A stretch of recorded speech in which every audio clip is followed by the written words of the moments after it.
Welcome to Allies or Enemies. I'm Jess. And I am Sean, and today we are talking about Milestone Games, and the reason is we just reached the milestone of 5,000 subscribers. So we really appreciate everyone who's come along for the journey, and the folks who have backed us on Patreon, the folks who are on our Instagram, the other channels who have been like so rad to us, just everybody.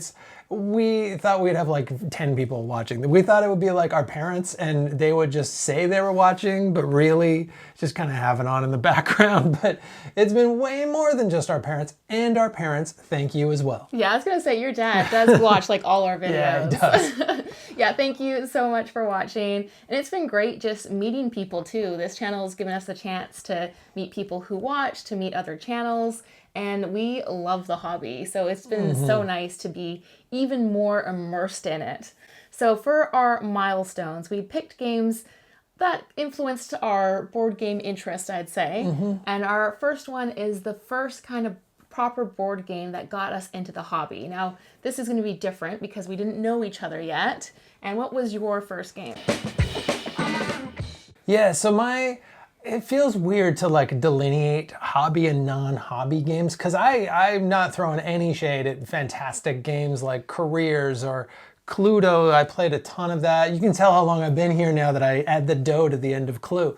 But to Clue, this Canadian game Globetrotters, that's terrific. But the first game that you would think of as a proper hobby game by like BGG standards would be Carcassonne. And I played this at, actually used to play HeroClix, which I guess kind of is as well. But I was at a HeroClix tournament, and after we played, a friend had this other game and was like, hey, do you guys want to play this? And I was like, holy cow, what is this? It doesn't even use dice. What is this crazy game that I'm playing? I thought it was so complex. And it was actually the Hunters and Gatherers version of Carcassonne, which it's the only time I've ever played it. I've only ever played the other versions, and I really liked it. But it blew my mind, and I went and got the other version because it's the one that I found at the place, got Ticket to Ride, got Dominion, and then it was just, that was it. It was off. But what was your game? So that's what was happening over in Calgary, but what was happening in Vancouver?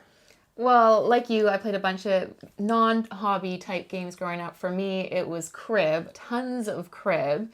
And then I did a lot of party games. So we'd go to board game cafes and play like Crimes Against Humanity and Scattergories, and like, yeah, I love board games.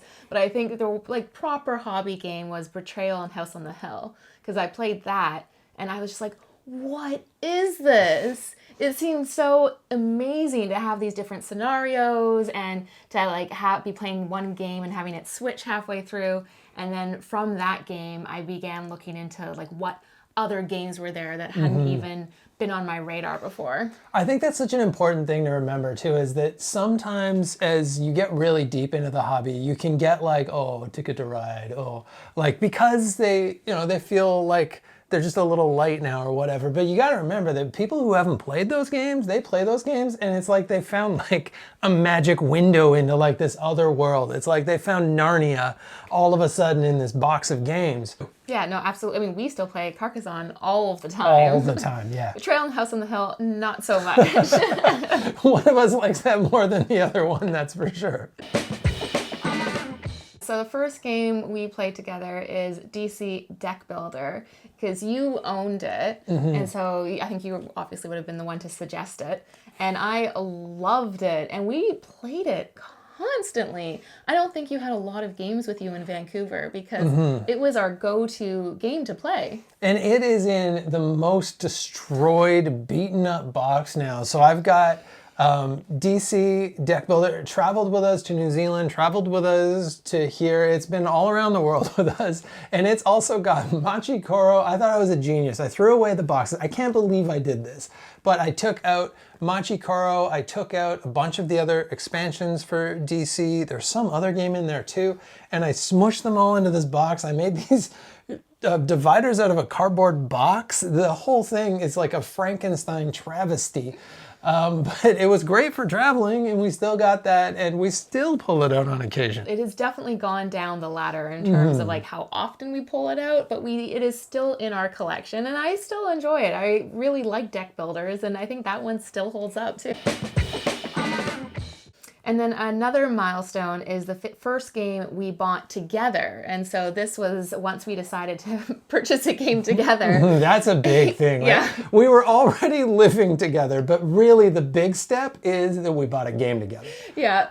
And I think this one was probably more my influence than yours, because we got Castle Ravenloft, because I always was really interested in dungeon crawlers, because I had played a whole bunch of D&D, and you seem on board because you just wanted to try like all kinds of different games. And I think an important thing here as well is that this was Jess's influence and more Jess's style, and it was a birthday present for me. Was it? Yes, it was. I was very happy to get it though, and it was great. I'm not usually that into dungeon crawlers, but this was. It feels like a bit of a precursor to Gloomhaven, because it's a dungeon crawler, but it's largely card-based. And I don't remember that well because we haven't played it in years. We ended up selling it because it was huge. We had a friend bring it here from New Zealand for us. She brought it. We played it a few more times, and we kind of grown past it, and we sold it, and I feel so bad. Thank you, Tony, for bringing it anyway. But it's actually a pretty solid game. It's part of a series of these D&D games, and you were just trying to win me over to the world of D&D. I probably should have gotten more of a game for you though, I suppose. Another milestone game is the first game we played together in a board game cafe. So when it was the two of us specifically going to a board game cafe. And this one, there may have been other ones, but the one that really jumps out that I remember is going to a cafe in Bristol and playing Everdell. And so we went there to try and get a table. They were full, but they had one in a couple hours. So we thought, well, let's spend those couple hours learning the rules of whatever game we want to play, so that once we have our table, we're like maximizing our time playing. And so we looked at the boxes, and I was like, oh, again, this is mainly my influence. I was like, Everdell, I want to play that. So we went to just like a Cafe Nero and then like learned Everdell rules before coming back and playing it. Yeah, and it's interesting because it was like, when I played like HeroClix and all these like dicey games, I thought, oh, I'm really into board games. And then when I learned like Carcassonne and those games, I was like, oh, now I'm really into board games. Like now I'm a real board game nerd. And then we bought these games in New Zealand and stuff, and we were like, oh yeah. And then when we went to a board game cafe, like a real board game cafe, and we saw this, it was like our world had been like opened up to this whole other level of board games. It's amazing that this stuff happens. And yeah, and Everdell was just beautiful. We really liked it. I think you picked Everdell, I picked Smash Up. You were definitely the winner on that day. And Everdell, we went out, we bought that right away. From that trip, we got Everdell and Gloomhaven. And I think that launched us from like, we like board games to like, okay, this is the thing that we do now. This is now what we're doing with our evenings. Yeah, I think it definitely did. It wasn't that long after that we started our channel, and really things kept going from there. And then it took us, I think, about a year of doing our channel before we did our first review copy, because this was something that we weren't too sure about. And I remember we had looked at like Stonemeyer's website about how many followers you should have before you started doing review copies. So we were keeping an eye on our subscribers to think, is this appropriate? Can we get it? Yeah, are we being weird? Should we ask it? And a company reached out to us, and it was PSC Games with a copy of Hail Caesar. And we had just covered Blitzkrieg, which we really liked. And so they sent us Hail Caesar, and we were like, this is amazing. And I think actually to also throw it to Gamelin as well, because they were soon after as well, and were really awesome early supporters of the channel too, with the Tiny Epic games. But Hail Caesar, we were so excited to get it, and I think we put a lot of work into that, even though by now, like, you know, channels grow, you get better at stuff. Well, because we had done a ton of reviews before that, but because it was our first like review copy, we were like, okay, how are we going to do this? And we want to make sure we're not doing it any differently. And we really kind of we're very critical, and like we wanted to make sure what we were saying would be what we would be saying If even we didn't get a free... Yeah, if we paid for Yeah. it. Yeah, and I think we were actually harsher on it than we should have been. So if you watch our Hail Caesar review and you think, I don't know if we really like it, and I think we went just a step too far on that. Hopefully we found the balance now. Yeah, at first it was really challenging to figure out exactly how to like ride that line. And what we ended up doing, and I think it's made us most comfortable, is being more objective. So we talk about the game and we talk about the kinds of players that would like it. And so sometimes if we really love a game, we might still say that, but we try and be specific about like why we would love it, or if there's something that we didn't like, it's more like you wouldn't like this if you're a kind of player that doesn't like this kind of thing.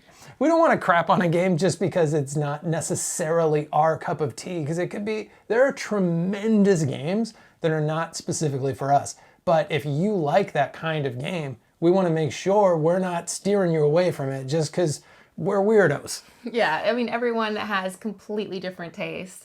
And there's been people who we think, oh yeah, we really like the same kind of games. And then we play games, we're like, oh, maybe not quite. I mean, everyone's going to have the exact same matchup. Even us, we're pretty good. I think our preference for games aligns quite strongly. Yeah. But there are just a few. Like, you wish that we played more area control games. Yeah, and Jess would just play co-op games if she had her way. It would just be being friends all the time. I would push us a little bit more in the other direction, but there's no right thing. It's not like music where if you don't like Blondie, you're wrong. But for games, I think that there's no 100% right answer.